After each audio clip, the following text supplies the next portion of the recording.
La direction de la protection de la jeunesse du Bas-Saint-Laurent se réjouit de la réouverture des écoles et des CPE. Et Gilles, selon la directrice, le retour en classe va permettre un meilleur dépistage des cas de maltraitance.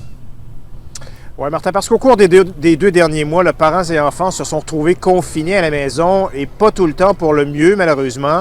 À la direction de la protection de la jeunesse du Bas-Saint-Laurent, on a tenté de maintenir les contacts le plus possible avec les familles, justement, qui vivent des problématiques de maltraitance. Mais pandémie oblige, c'était plus souvent qu'autrement des contacts téléphonique. Mais avec le retour donc en classe et le retour également dans les garderies, bien, ce sera plus facile d'évaluer l'état de ces enfants vulnérables. Mangent-ils à leur faim? Présentent-ils des signes de violence physique ou mentale? Parce que de toute évidence, Martin, le confinement n'aura pas été sans conséquences pour plusieurs d'entre eux.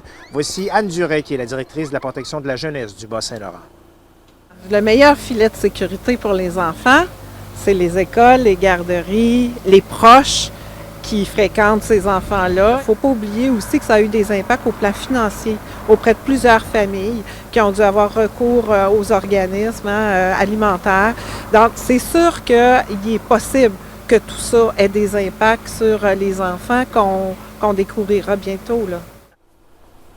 Et Martin, la direction de la protection de la jeunesse du Bas-Saint-Laurent a reçu une centaine de signalements de moins qu'à l'habitude au cours des 2 derniers mois, et ce n'est pas nécessairement une bonne nouvelle.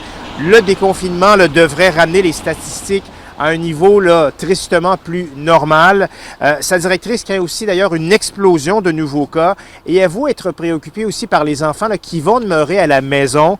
Les garder isolés encore plus longtemps n'est pas nécessairement l'idéal et elle invite d'ailleurs les parents à être attentifs à leurs propres réactions, même ceux qui n'ont jamais connu d'épisodes d'impatience ou de violence à l'égard de leurs enfants. À nouveau, Anne Duret.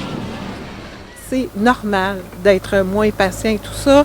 Il s'agit vraiment de tenter à l'intérieur de cette réalité-là de prendre du temps pour soi quand même et de demander de l'aide, là, vraiment quand on pense qu'on dépasse les limites puis qu'on se fait un peu peur, là.